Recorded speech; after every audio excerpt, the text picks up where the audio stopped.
I never realized how arrogant, delusional, and narcissistic my wife was. In her mind, she somehow turned her infidelities into some kind of virtue for her. These words echoed in my mind as I faced the inconceivable reality of betrayal. The confrontation was intense. None. She was breathing heavily and passionately. Her face and chest were flushed. There was a fire in her eyes, a look that made me challenge, and I quit. This story unfolds the journey of love, deception, and the quest for truth amidst the ruins of what I once believed was perfect. Witness the unraveling of illusions. Does the wife believe it is acceptable to love more than one person at a time? Today's article features a similar plot. Enjoy it in a deserted lot in Chicago. On that chilly and dreary November day, my sight moved across the surrounding landscape chart, revealing remnants of trees, soot-covered walls, and scattered shards of shattered glass and rubbish thrown across the plot by the unrelenting wind. This sight felt like a metaphor for my life, an empty burnout shell filled with loneliness and hatred. As I stood there contemplating what to do next, my attention was pulled to Jessica, whom I had met at a charity event a few weeks prior. My cousin Seth invited me to this event and suggested me to use it to increase my network of business chances. The evening turned out to be dull, but Jessica captured my attention with her grace and confidence. We spent the evening in delightful conversation, and I decided to invite her to supper. Our meeting was full of common interests, and I was soon pulled to her. We dated for several months till our affection faded. Despite my hesitation and uncertainty, Jessica took the lead one evening, demonstrating that desire is not exclusive for men. She offered me a ride that could have formed a mechanical bull racing team, and by the end, I was extremely exhausted. It was the most fun thing I'd done in my life. From that point forward, intimacy in a relationship grew more frequent and easy. We were living together within a few months of meeting just over a year later. We got married. We moved into a 4-bedroom house in a wonderful tree-filled neighborhood, did some landscaping, acquired a dog, and life was great. Almost every aspect of marriage suited me. I was unwilling to recognize the end of my loneliness, unconditional emotional support, physical satisfaction from meaningful sex, having someone to love and adore. It was everything I desired, and more. Of course, there were some issues. I was always a little busy at work, so Jessica was irritated by my availability, and there were probably a few more behaviors she disliked. Naturally, something angered me too. Perhaps the most difficult challenge was that we had to interact with her family far more than I would have liked. Don't get me wrong, I didn't detest her family. They were good, decent folks with generally courteous demeanor and no particularly disagreeable personality features. But I didn't want to spend too much time with them. Her parents were an outgoing, cheerful pair who seemed to like me, yet they lectured us on how we should live and put a lot of pressure on us to have children.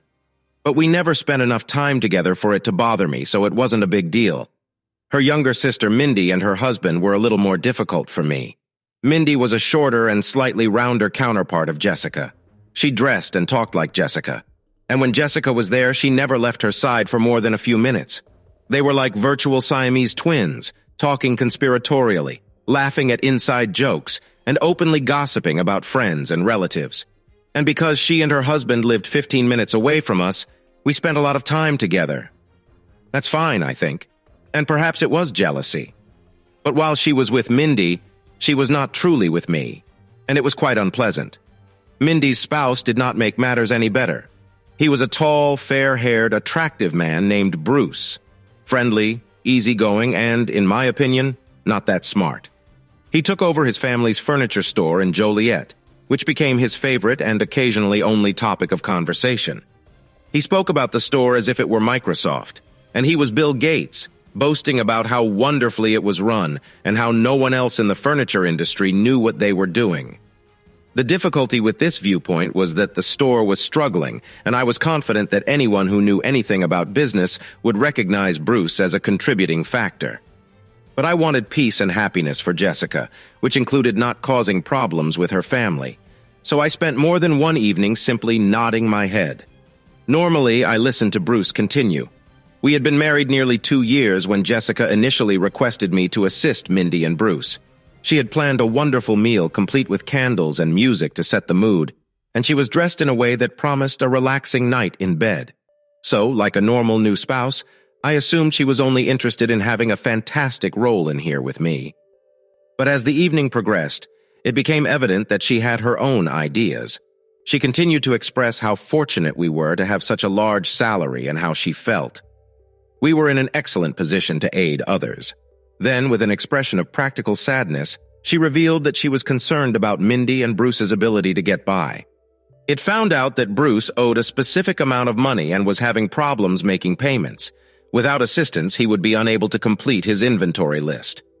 I instantly saw where this was going and got right to work. Liv, how much do they need? She paused and raised her eyebrows, indicating that I had misunderstood her plan presentation. She nibbled her lip, considered for a moment, and then looked shyly into my eyes.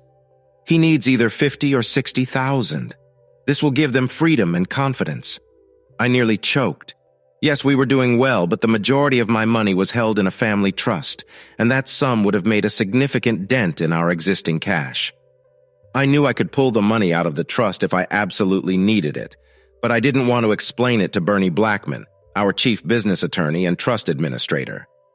He would do what I asked, but I knew that for the foreseeable future, he would be arguing with me to get the money back. He was not cruel. He simply took his responsibility to protect the trust funds and the business extremely seriously. As I thought about it, it was the only time in our marriage that I attempted to dismiss Jessica's serious request. I do not know, Liv. That is a lot of money. She frowned. Mimi claims he has some amazing ideas and that they would repay the money straight immediately.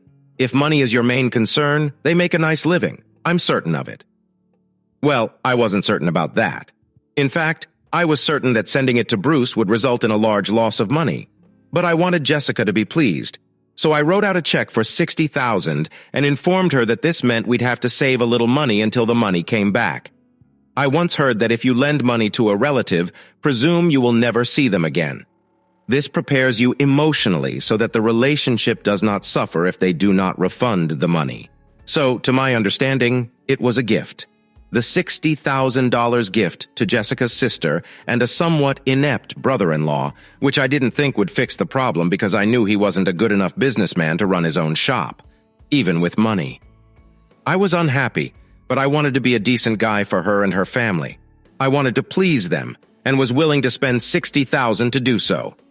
3 to 4 months after I loaned Bruce the money, I was at home looking for a flash disk that had crucial data. I had a poor tendency of leaving critical items in unexpected places, so I almost looted the entire house. After searching all the normal locations, I went into the guest room and looked around the table and under the bed. When I stood up, I observed that it was abnormally lumpy, at least by Jessica's standards, and that there was far more disorder than I was going to make with my little search. It was clear that someone had been lying in it and then hastily pulled up the sheets and blankets without properly preparing it. It didn't seem like a huge thing to me at the time, but later that evening, I unintentionally mentioned it to Jessica. "Hey, did anyone sleep in the guest bed? I went there lately and it was somewhat unkempt," I replied. Jessica started to stutter her response and appeared hot and uncomfortable. "Well, I had a nap there earlier. Sorry." I was cleaning and was so exhausted that I immediately hopped into bed with no time to clean anything. At that point in her marriage, I trusted Jessica so much that I couldn't imagine her explanation being anything other than God's honest truth. In fact, I remember finding it amusing that she was scared or embarrassed because she needed to take a nap in the middle of the day and that the blanket wasn't the only clue I overlooked.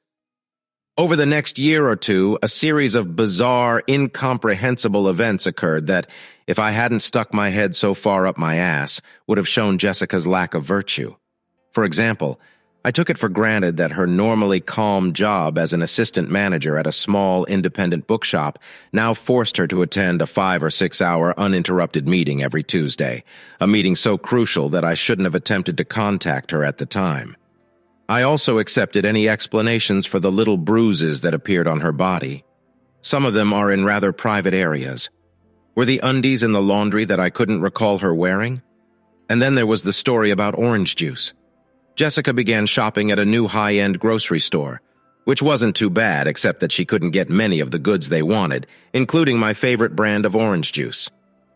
I objected about it and advised her to switch stores, but she argued that the new store was better and more convenient for her because it was immediately on her way home from Tuesday meetings.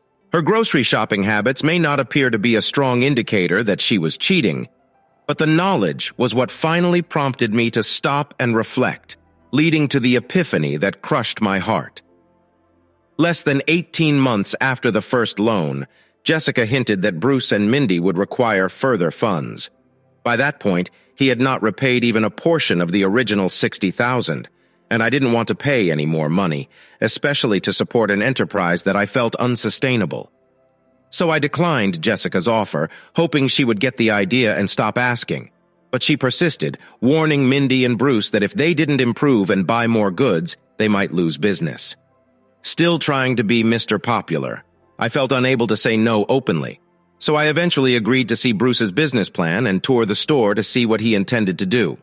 I was hoping Jessica would back off if I proved that this was a bad investment. I met Bruce in his business on Monday morning, and he walked me around, showed me the floor plan, introduced me to the staff, grinned, and patted me on the back as if we were the best of friends. When we stopped to talk to someone, he spoke about his business strategy with tremendous confidence, almost insincerity, stating his belief that with a little more money to boost inventory and make a few renovations, the store would immediately turn a substantial profit. Bruce and I sat in his office for half an hour, and I expressed my concerns as delicately as possible. I told him that I thought the company had some serious problems. I hinted that unless he could optimize and reduce expenses and pricing, he was unlikely to grow client interest and revenue, even with the improvements he intended to make. I even gently recommended that he consider selling the business and pursue other work, but he was insulted and insisted that a facelift was all that was required to rectify the situation. I didn't have the heart to turn down his request for money, so I explained that I didn't have enough personal funds to grant him a substantial loan and that it would have to come from a trust. I told him I would go back and speak with Bernie to see if he could clear the way for the loan, but I couldn't guarantee anything.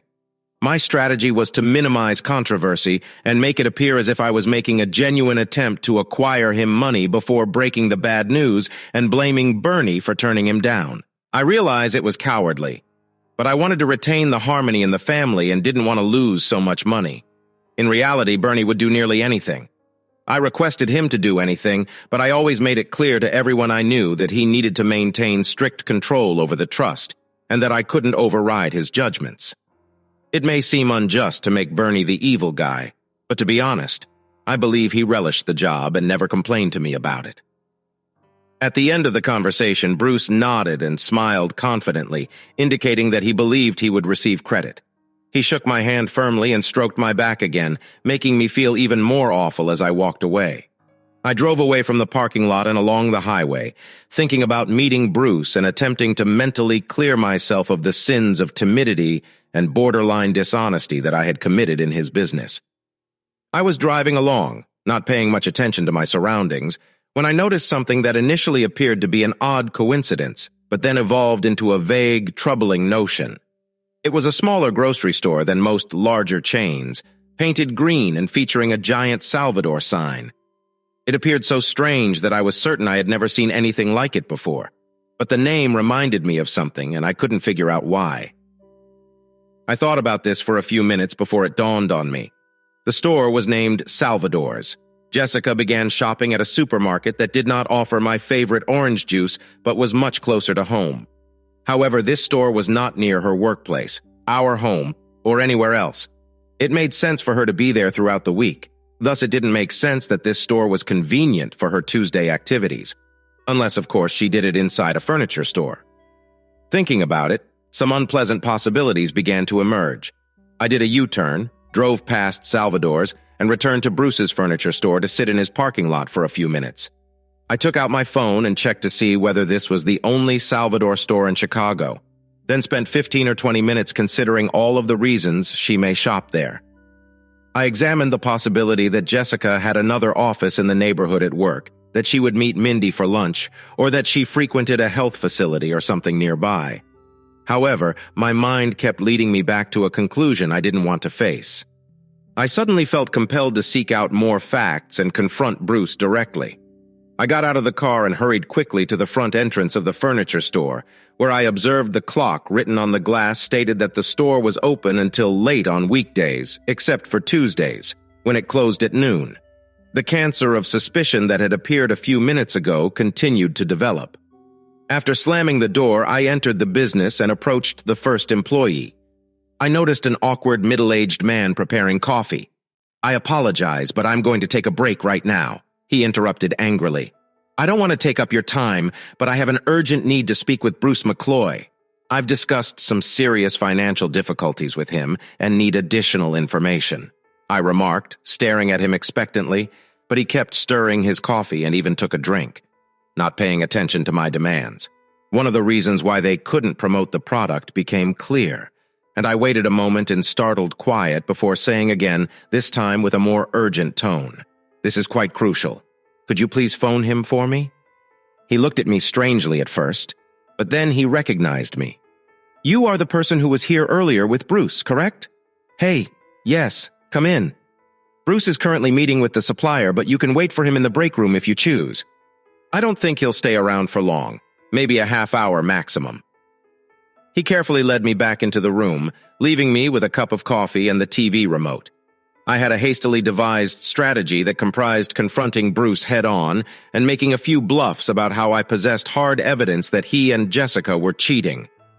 I'd threatened that if he didn't confess right away, the evidence would reach Mindy and the rest of the family. I resolved that if Bruce cheated on her, he would go immediately, and if not, I'd have to live with the embarrassment. Maybe I'll make a joke about it or something. I believed I was walking around the room, rehearsing the speech in my brain, considering how I would imply that I had images or film, or even claim Jessica had admitted. Thinking about the forthcoming confrontation, I started looking around the room without thinking. I scoured periodicals and watched a few TV shows before deciding to look around for clues. It finally dawned on me that if they were exploiting the business to defraud people, it was most likely happening in this break room. And if they were doing it here, they were most likely utilizing the beat-up couch I had been staring at for a minute or two. I considered the sofa with wrath and trepidation. It had a faded green color with a few coffee stains and a tear in the material. One of the armrests has obviously seen better days. It would definitely fit better in a junkyard or a second-hand store. I lifted the cushion, and my pulse quickened slightly. I observed that it was a full-sized bed with linens on it. I quickly checked that Bruce was still in his office before pulling out the bed. The linens were soiled and wrinkled, with a couple of slightly darker, yellowed patches where a wet spot after sex would be expected. There appeared to be a lipstick smear or two on the bed, and it smelled strongly of perfume. When I opened the bed, I noticed some debris on the floor under the sofa, so I stretched my right hand into the space above the bed to reach the soiled carpet below, pulling up each item one at a time. In the end, I found a pen for 37 cents and exchanged a broken coffee cup, an empty tube of KY gel, and a restaurant receipt. Jessica enjoyed eating at a Mexican restaurant, and the check had her trademark smooth, elegant, and incriminating style. Even looking back, I recognized that the check was really fragile circumstantial evidence that could be readily explained away by any number of stories or explanations. But finding it made me feel lighter. The final notion from my thoughts, together with the minor inconveniences of her Tuesday appointment schedule, bruises, the use of underwear, and the disarray in her bed, painted a clear image of a cheating wife and a shady brother-in-law. My attempt to terrify Bruce into confessing felt like a poor idea. I wanted clear evidence of betrayal, and I was aware that confrontation could cancel everything or make it hard to establish.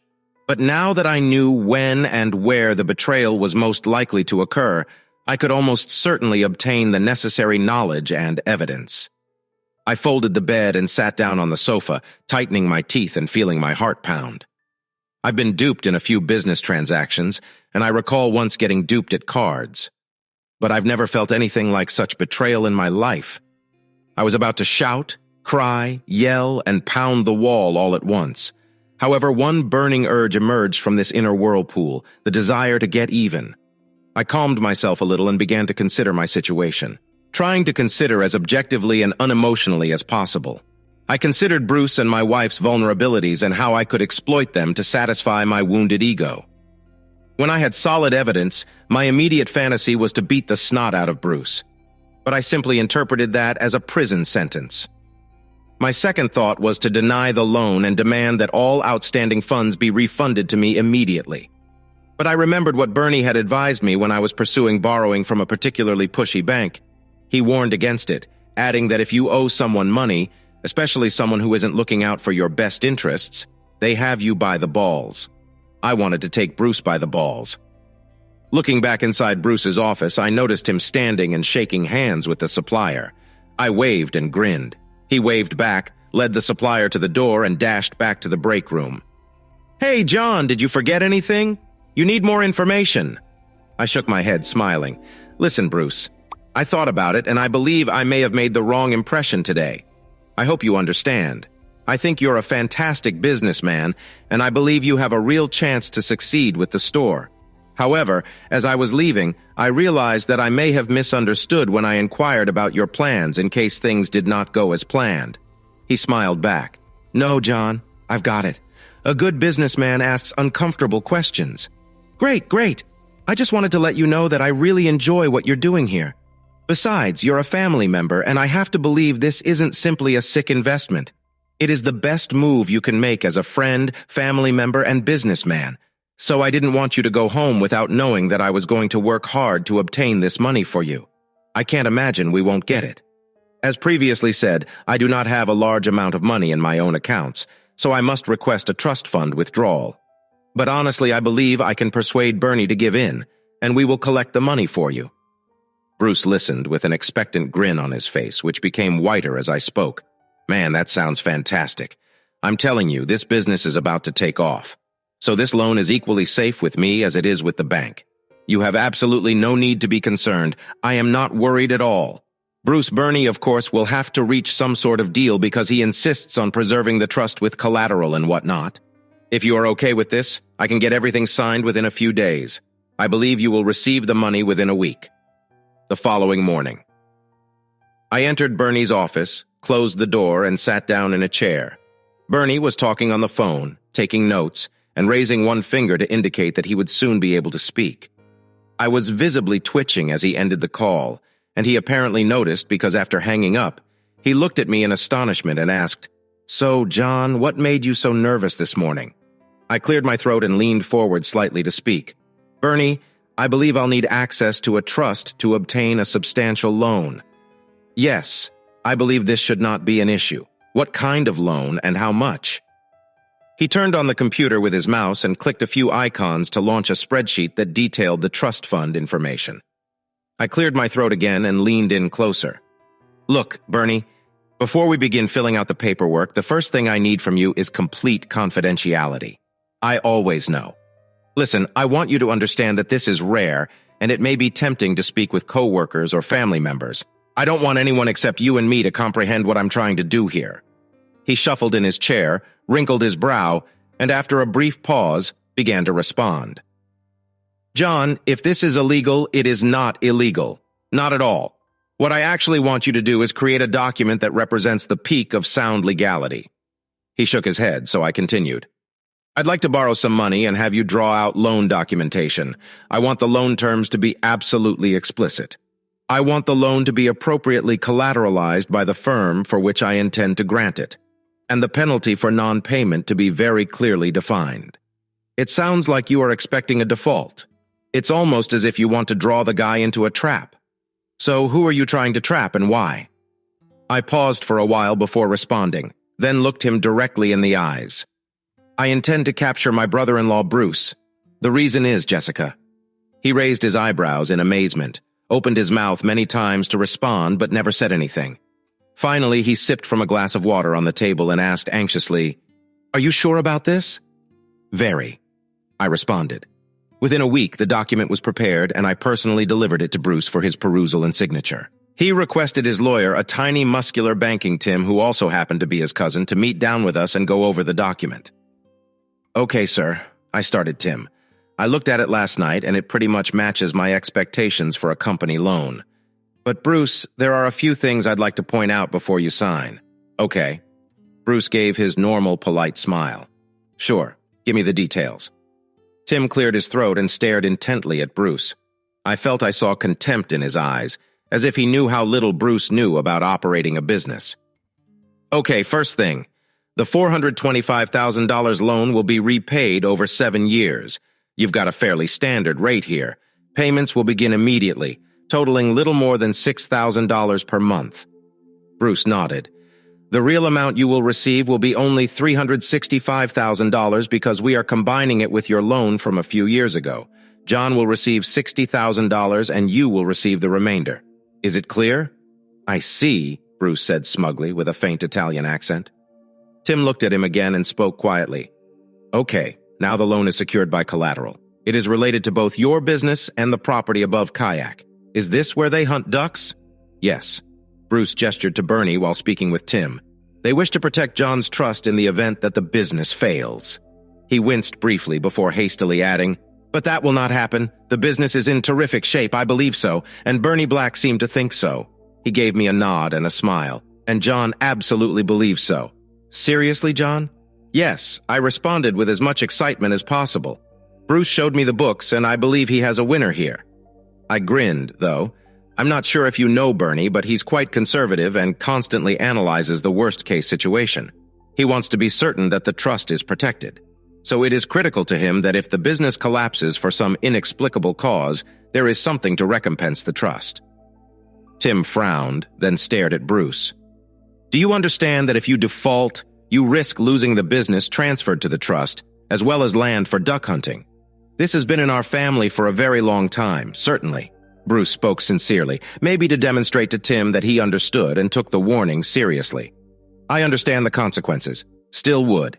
But to be honest, I am quite confident in the business, and I believe that taking out this loan is far safer than trying to run it without it. Do you understand that fines start accruing 3 months after an insufficient payment? Right. I fully understand. He smiled at me as if we shared a secret, as if he knew I would never let Bernie apply punitive fines for anything other than the most heinous offenses. I simply smiled back at home. Jessica was overjoyed. She went on and on about how Bruce's business would thrive now that he had enough money to address his key issues. I somehow managed not to say what I actually wanted to say, which was that Bruce was the major problem, and no amount of money would address it. But for the next 2 weeks, keeping my mouth shut regarding Bruce's commercial ability was the easiest thing I could do around Jessica. I needed more knowledge to end my marriage the way I intended, and it would take some time, so I knew I'd have to control my emotions, which ranged from melancholy to wrath and disgust whenever I thought of her deception. Having supper with her without erupting became a challenge, and sex was avoided whenever possible. And since I had no doubt, I was forced to rely on memories of a fairly nasty sexual event from many years before. When I was 18, my buddies and I traveled to San Diego for spring break. We spent one night in Tijuana to unwind. We drank, watched some extremely explicit and frankly gut-wrenching sex shows, and came away with a few. I somehow ended up paired with a woman in her 30s who had obviously had a difficult life. She was not particularly attractive, and she may have been much less appealing than I recall. Given that my perception of aesthetic attractiveness was obviously influenced by a high blood alcohol level, even in this state, I had severe reservations about taking her to bed, and I began to make excuses to get out. But my buddies hounded me, questioning my manhood, sexual orientation, and everything else, making me feel as if I had no choice. I hurriedly faked a smile, drank a few more drinks, gritted my teeth, and followed her into the damp, filthy private room above the bar to get down to work. Now, in order to get the job done, I realized I had to pretend she wasn't there, that she was just a sexual device. I ended up treating her as a piece of meat, having her and enjoying her despite the noise from the bar, the cramped quarters, the unclean linens, and the foul odors. She let off. So during the next 3 weeks when I had sex with Jessica, she returned to that image in my mind. I closed my eyes, pressed my emotion nose against her, and hugged her as I had that unfortunate Mexican girl all those years before. Nothing soft or affectionate, only a biological function. Once I started, it was almost too simple to have her as hard and fast as I could. I was quite harsh with my method. Unsurprisingly, Jessica noticed the differences and eventually mentioned them. She lamented that she hoped she could have had some gentle romantic sex when we got into bed. However, she did not appear to dislike how we had it and pondered it. I'm a whore, which is a step up from the sex we had previously had. In another life, I believe she would have made a lot of money off American tourists visiting Tijuana. Obtaining conclusive evidence of an affair turned out to be about as simple as I expected. Bruce utilized some of the money to renovate the business, and throughout the day there were several workmen completing repairs. I correctly predicted that the electrician, who had $500 in his back pocket, would install a camera and recording device in one of the light fittings on a Monday morning around a month after Bruce received the money over the sofa in the living room. In 2 days, he will have everything cleaned up. I now had a good notion of what Bruce and Jessica were up to, so I believed I was ready for what I'd see through the webcam. I decided to sit in my office at work with a drink and some chips and take everything in as objectively as possible, as if I were watching a film. It turns out that seeing your wife have sex with another man is far worse than simply realizing it is happening. Much worse. By the end of the recording, I had consumed so much scotch that I couldn't make it home. My desk vomited twice and tossed a paperweight at my office door. The details are mostly what you'd anticipate. On Tuesday, I got at the beginning of the day and began looking around quickly until I noticed a woman in a blue dress enter the room with a large shopping bag. Take fresh sheets from the bag and spread them down on the sofa. I instantly reduced the recording to regular speed and confirmed grimly that the woman was Jessica. After changing the linens, she opened the bag again and pulled out a bottle of wine and 2 glasses. She removed her blue dress, folded it neatly, and placed it in her luggage before waiting on the edge of the bed, wearing thigh-high stockings, French-cut underwear, and a very showing bra while reading a novel. It was oddly bizarre, reminiscent of a strange performance art exhibition I once witnessed in New York, in which a scantily clothed young woman read strange New Age poetry to an audience more interested in her breasts than the poetry. Bruce eventually entered the room. Jessica set down her book, smiled, and stood up to hug him. Then she pulled him away slightly, reprimanding him for keeping her waiting for his arrival. He said that her problem was that she couldn't wait for him to come in. They both laughed at the old joke. They kissed for a few minutes before Jessica grabbed for his belt and unfastened his pants, pulling them down around his ankles along with his underwear. The sex I witnessed was not extraordinary.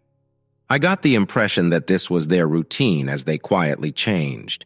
Each was expecting what the next step would be. Sex was intriguing. He had a difficult time using a consistent rhythm like a metronome, which I would have found uninteresting if I hadn't been upset. Around the 10-minute mark. Bruce climaxed, and I had the impression Jessica was doing the same, judging by the way she quickly extended out her legs and drew her head back. They laid there in silence for a few moments before he moved onto his side, and they started kissing. By the time they were done, I was so hurt and angry. I knew the images I had seen were engraved on my awareness like an indelible scar that could never be removed, and hence I would be unable to forgive either of these 2 traitors. And I was delighted I had a plan to end rather than save my marriage. As I moved forward to turn off the video, I realized they had begun conversing in bed. Jessica laid on her side with her head elevated, resting her right hand on her right elbow and drawing designs on Bruce's chest. They exchanged glances, murmured softly, and smiled with satisfaction. Jessica discreetly complained about having to use the furniture business as a love nest. Bruce turned on his side and responded, "Come on, Liv. If we use the hotel, we will undoubtedly leave marks. We almost got caught utilizing one of our houses. We really have no option." Jessica shrugged. "Yes, I understand. But I wish we had another area to play. I don't like this room. Changing last week's soiled sheets to make love does not excite me." Bruce stretched out and stroked her face while smiling. "We could always run away together." Jessica chuckled in response, and Bruce's demeanor became contemplative, his smile fading somewhat. "Seriously, Liv, have you ever regretted marrying John? I mean, I adore Mindy, and she's a good wife, but I'm wondering if you think it would be better if you and I married instead of them." Jessica sat up on the bed, practically sitting with her back against the back of the sofa and her arms wrapped around her knees, which were drawn to her chest. She looked at Bruce before responding. "Come on, Bruce, how many times shall we do this? Well, we've got something pretty special. But no, I don't believe it would be better if we married. Of course, we'd be quite happy together. But I also love John. And you adore Mindy. If you and I were together, we would be alone. John is a highly monogamous person, and he would never seek a relationship with me if I was married. And I doubt Mindy would be pleased with that either. She leaned forward and kissed Bruce's cheek, caressing his chest with her left hand. The reality is, Bruce, folks like you and me have a wonderful gift, love. We can love more than one person at once. We must love more than one person. This is perfect for us. But Mindy and John aren't like that. Their self-control inclinations ensure that they will never be able to do what you and I can. They will never be able to keep their emotions under control and make everyone pleased. Hearing this, my rage boiled over, and I sent my documents through the office door. Because I adored her. Perhaps she was the only lady who ever loved me. I had no idea how arrogant, delusional, and narcissistic my wife was. In her mind, she transformed her infidelities into some sort of virtue for herself. Obviously, this was not an act that was a stab in the back of her life or marriage, but rather one that enhanced the love in the world, which she not only had a right to, but also a moral obligation. I slept on the couch in my office that night and finished all of the paperwork. When I arrived home the following evening, Jessica welcomed me with her hands on her hips and a sour scowl. "Where the hell were you last night? I was quite worried. You did not call. You did not write. You didn't give me any idea. What the hell?" I stopped her with a raised hand. "Yesterday evening I was at work. I got intoxicated and couldn't go home, so I stayed there." She looked at me in full confusion. "Wait, what? Are you drinking at work?" I smiled and nodded at her. She continued, "At the very least, you could tell me what is going on. I almost phoned the cops. And why in the heck were you drinking at work?" She was still looking at me, but her inquiry was utterly perplexing. Without saying anything, I moved past her into the living room, sat down on the sofa, placed my feet on the coffee table, took the briefcase in my lap, and opened it. Jessica let out an angry sigh as she followed me into the living room and sat down in a chair opposite the sofa. "How about some answers, John? HM, why did you drink so much at work? What happened last night? What's happening?" I continued to rummage through my case, pulling out a few folders and placing them one by one on the couch next to me. "Just a second. Live. I'd like to straighten things up a little." I looked at the documents a little more. I removed my legs from the table, replaced them with papers, and leaned forward. I rubbed my hands together, expecting a delicious lunch. I grinned as I looked at Jessica. "Okay, then let us get started." "What? Let we begin." "Okay, well, after what happened last night? What about last night? What happened last night?" Jessica's confrontational demeanor soon gave way to something more docile. "When I came home, I started to feel a little scared. Could you please tell me what you did last night?" "Yeah, I watched the video." "Did you watch the video?"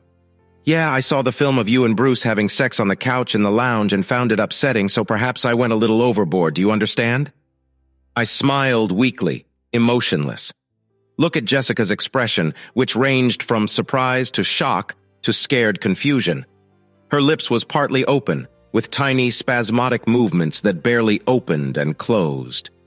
Unable to make a single meaningful sound, her eyes raced back and forth from the papers on the table to the door and to me, as if she expected someone or something to walk through the door, put the papers away, and everything would be well. Eventually she spoke. I do not comprehend." "John, what exactly are you talking about?" "Come on, Jessica. You cannot be that foolish. I'm referring to you and Bruce, and what you did yesterday and every other Tuesday for a year." I gestured at the papers in front of me. "I am talking about the end of our marriage." Jessica gasped and briefly covered her mouth. I waited for her to respond. "John, we can work it out. I guess I can help you understand." "I believe I understand, love." I took a DVD from my briefcase, held it in my palms, and then pushed it over the table to her. "Last night I got a lot of information to assist me understand. Indeed, a veritable gold mine of new information about my adoring wife and pleasant brother-in-law." She stared at the DVD like it was a dangerous snake, recoiling slightly but making no attempt to hold it. "Come on, Liv. This is your copy. I won't tell you how I acquired it, but I have mine. For future reference, to expand on your idea of love and dedication." She leaned forward and began to stand up, and for a second it appeared like she was going to approach me, but I raised my hand to stop her. She sat down. She beat her lips for a second, and then, gazing directly at me, she spoke slowly and methodically, with a fake confidence that I suspected was intended to conceal the quivering in her voice. "John, please listen. You must open your mind and think about this. There is no use in destroying your life or our lives because our ideals and talents differ. I love you and I've always been willing to accommodate our differences." I hope I interrupted her with a faux snort. "Diverse ideals and talents. Seriously, do you believe cheating on your husband is a talent? Because honestly, Liv, I believe everyone is capable of this. Seriously, talent is not the appropriate word." She took a long breath, then looked up at the ceiling before returning her gaze to me. "Ability. I believe the correct word is ability. I have a bigger capacity for laughter, and I can and have successfully loved more than one person at once. Aside from archaic ideals about love and relationships, there are no reasons why I cannot or should not use my skills. Please just quit. You're only aggravating me with your excuses.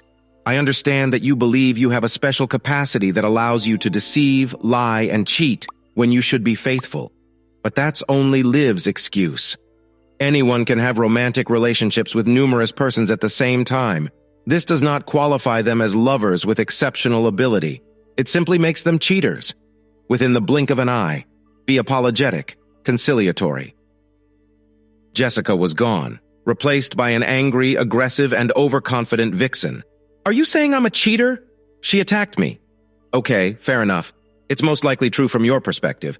But again, I never lost or stifled my love for you or Bruce, so I never violated my emotions or compromised my feelings as a result of some archaic code that requires me to limit my relationships to one person and one person only. So, while I may appear to be a cheater to you, I am perfectly content with what I see in the mirror. I have no doubts about what I did. None." She was breathing heavily and fiercely. Her cheeks and chest were flushed. Her eyes were full of fire, a gaze that made me challenge her. "And I quit.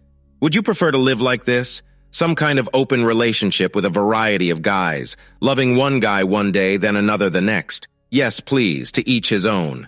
But claiming you didn't cheat or were dishonest is complete.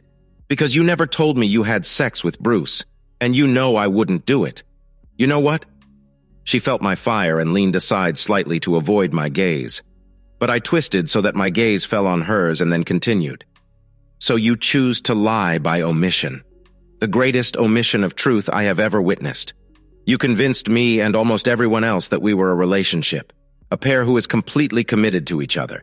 But you went ahead and started or continued to keep Bruce's inexpensive adventures in the furniture store hidden as best you could. You've told falsehoods and lived lies, regardless of the consequences. You have an unusual family philosophy that makes you a cheater." By this point, she had angry tears pouring down her cheeks and her mouth was tightly clenched, more angry than sad, slowly shaking her head in disagreement with what I said, but seemingly unable to express her sentiments. I kept looking at her, hoping for an answer, but when nothing came, I ended the confrontation by pushing the papers closer to her. "Read it. Find an attorney. This is correct." Eventually, she spoke.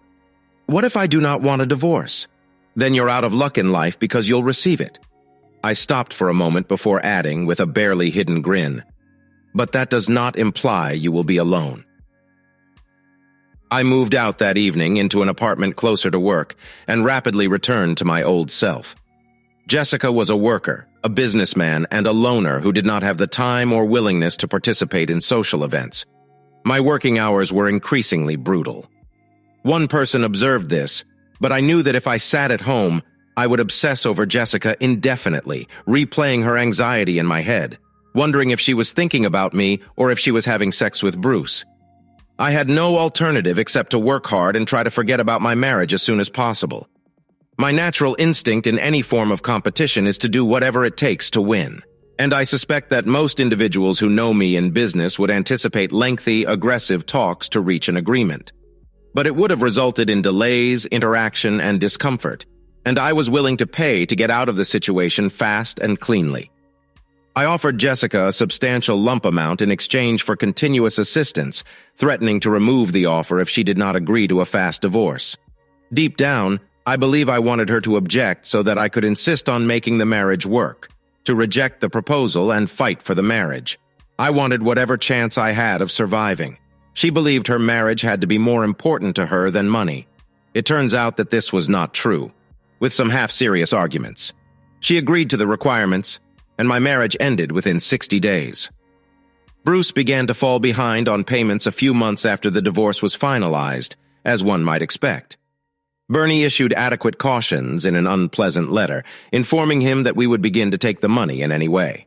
He called and emailed with excuses and promises, almost pleading for more time to pay. I told Bernie to play hardball and made it plain that we would exercise our rights and seek bail as soon as legally possible. On the eve of the detention, Bruce pleaded to meet with me in person, which I granted. At that point, I recognized he was desperate and willing to do anything, including take money from anyone, to save himself from the wolves. I wanted the money to come from Jessica. I was looking forward to the meeting. We met at my office after work. The most of the secretaries had gone home, but Sherry, my personal assistant, stayed in the outer office, ready to produce papers if necessary. Bruce was more nervous than I had ever seen him before, holding out his sweat-soaked hand for me to shake as he went nervously into my office. Jessica stood behind him almost timidly, and seeing her made it difficult for me to catch my breath. Jessica sat closer to me than Bruce. She wore one of my favorite dresses. She was completely made up and flashing her blazing smile, and I had no doubt that she was come to help Bruce's chances by tapping into my ex's emotional connections. I instantly had an almost overwhelming want to rush to her, hold her in my arms, and kiss her. But, seeing the risk to my sentiments, I furiously controlled this instinct, drawing a melancholy expression on my face and murmuring some sort of greeting and hesitant awareness of her existence. To be honest, I was astonished she came at all. I had been looking forward to this meeting for a long time and had carefully planned how it would go. I had not anticipated Jessica to be there, and I was concerned that her presence might interfere with my strategy to identify her with her lover's failings. I considered resisting, perhaps requesting that she wait outside, but eventually decided that her presence would make the outcome more pleasant. Bruce began by attempting to turn me. After shaking my hand, he grinned as wide as he could and began making small talk about his desire to set things right.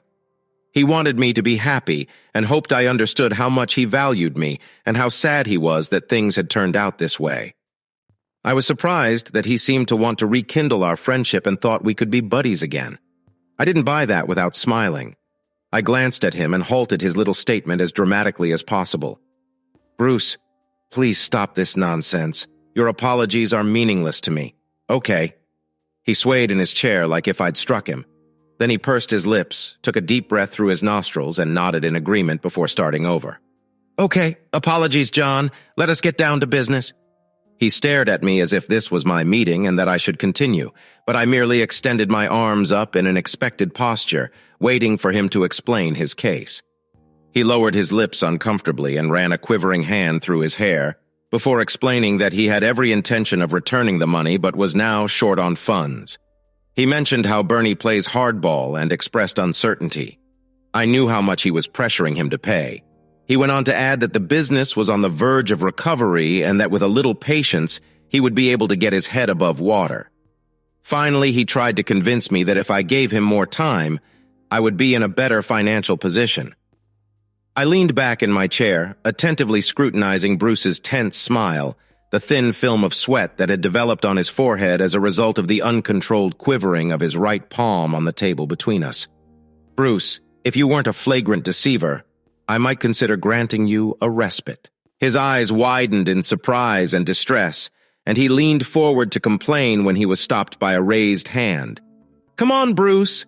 You must understand that it is nearly impossible to trust a man who hasn't considered screwing his married daughter-in-law. You should understand that asking the woman's spouse for financial assistance is completely ludicrous." Bruce shuffled uneasily in his seat as Jessica hurriedly cleared his throat and spoke in a sorrowful tone. "John, please. You can't penalize Bruce simply because I can do whatever the hell I want." I snapped at Jessica, giving her a hostile look. "Why are you here? I thought I might be able to persuade you to do it for old time's sake. I still worry about you.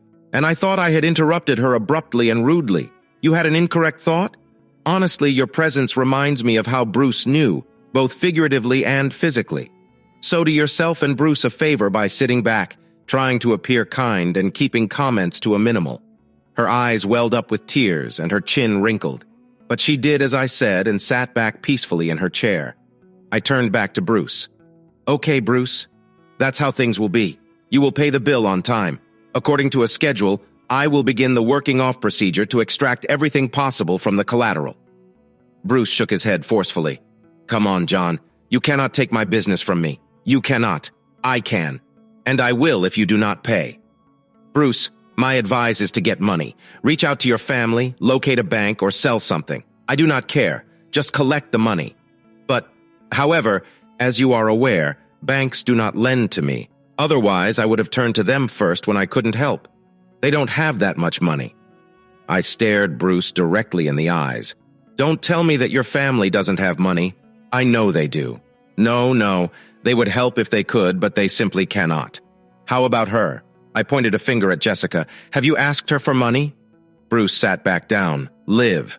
Live is not the same as living. Live doesn't. I laughed. Of course I did. I wrote her a check for $150,000. She has a lot of money. Really? Jessica smirked at me and Bruce asked her a question, implying that he was unaware of the lump sum payment. She felt apprehensive, maybe a bit nauseated. Yes, I have it, but I need the money. I laughed again. Stop, Liv. When you originally convinced me to support Bruce, you told me how safe it was to give him money. Why are you hesitant now? Don't you believe Bruce can get his business back on track? Don't you want to assist, convince me that he's worth the money? If you believe this is a worthwhile investment for me, why not for you? I gave her an ugly grin. She gulped hard, briefly glanced at Bruce, and then returned her gaze to me. She took a deep breath, squared her shoulders, and said in a slightly defiant tone that she would make up the gap for a while. Bruce grinned at her. She returned a feeble smile, and they walked away.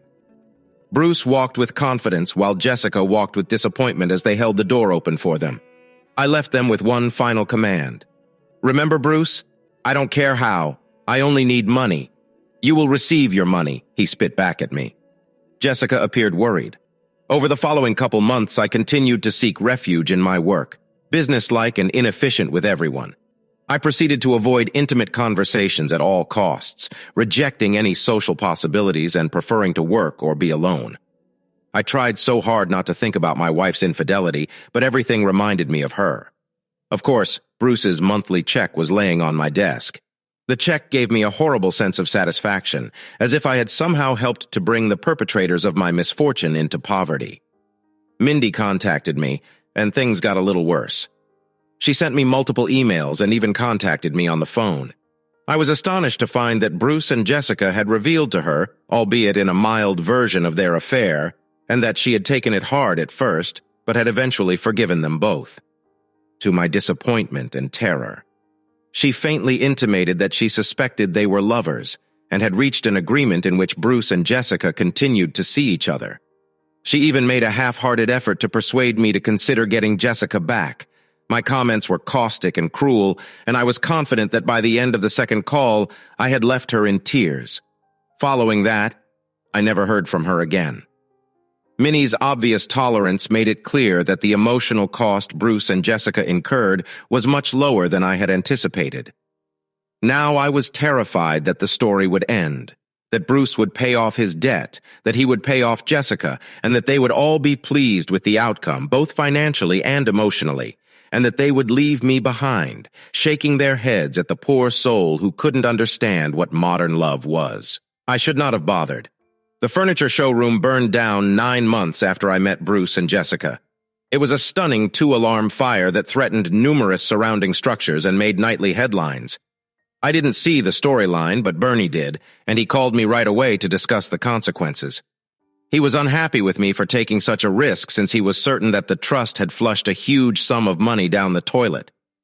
I calmed him by offering to personally purchase the debt if he defaulted, assuring him that the property itself was valuable solely because of its position.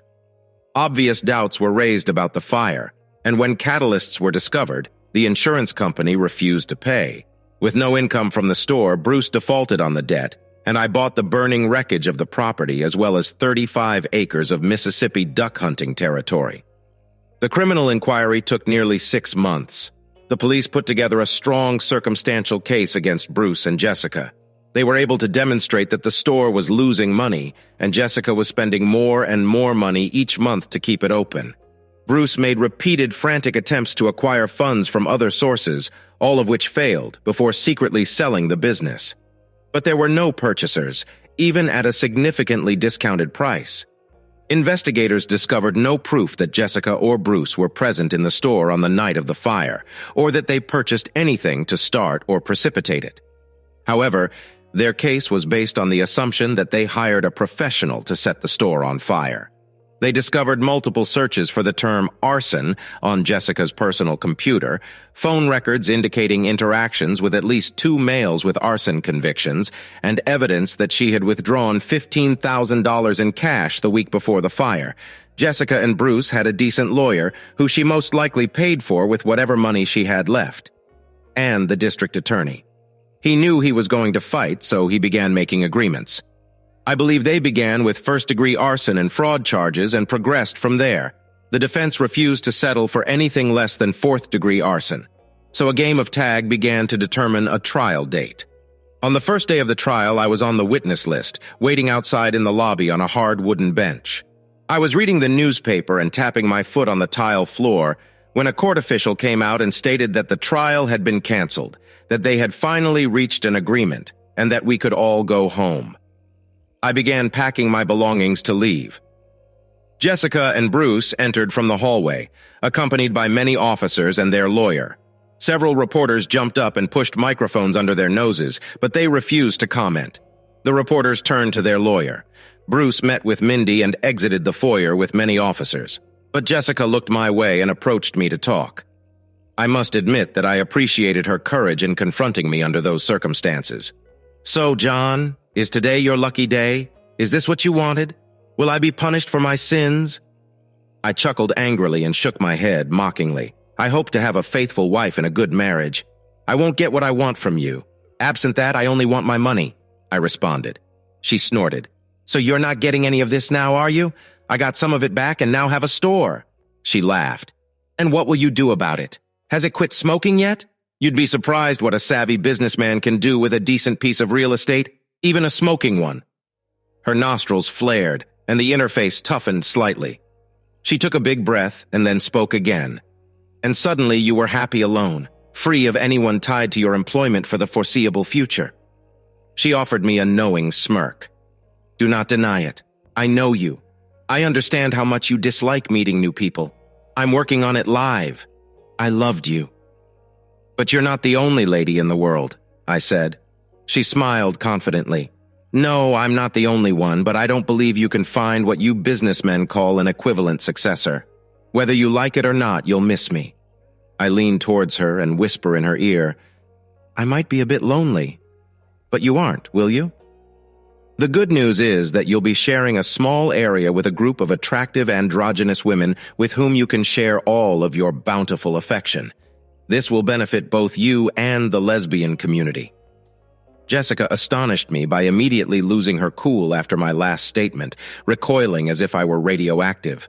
Her expression was contemptuous and her eyes were angry. She took a deep breath. Her chest heaved fiercely many times. Then she exploded. "You're sanctimonious, self-centered, and emotionally damaged." She wailed as police hauled her away. "I'm heading toward the door. You will be in the same hall as me, alone, with no one married to my slave."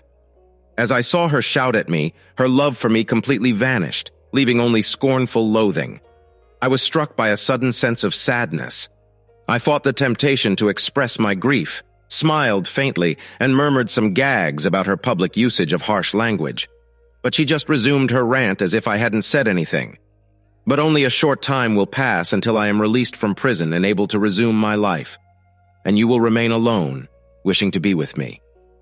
And then, many years later, when you're married to a dull ex-secretary, you'll be sorry you didn't agree."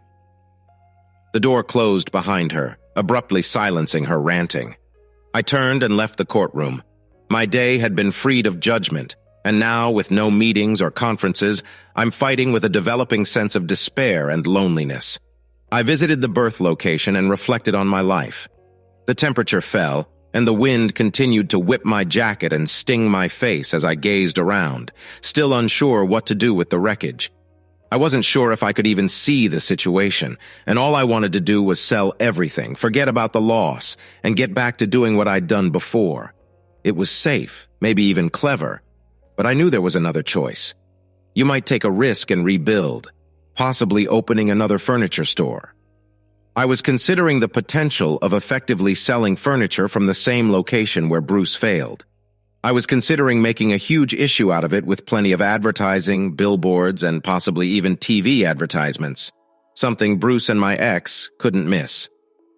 I can even call it Jessica and have plenty of last-minute sales.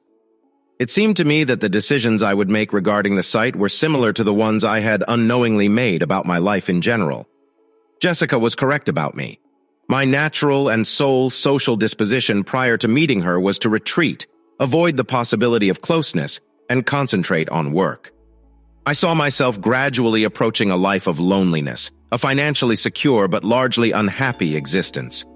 I reverted to doing something safe, such as sitting on the concrete block. I looked around again, still assessing my alternatives and planning my future. I was caught between my anxieties and desires, the ingrained behaviors that served and defined me in my yearning to change and be unique. I was about to leave and return to work, letting things pass and deferring the decision until another day, when a few rays of late-afternoon sun pierced through the clouds between the buildings and illuminated the graffiti-covered wall across the street.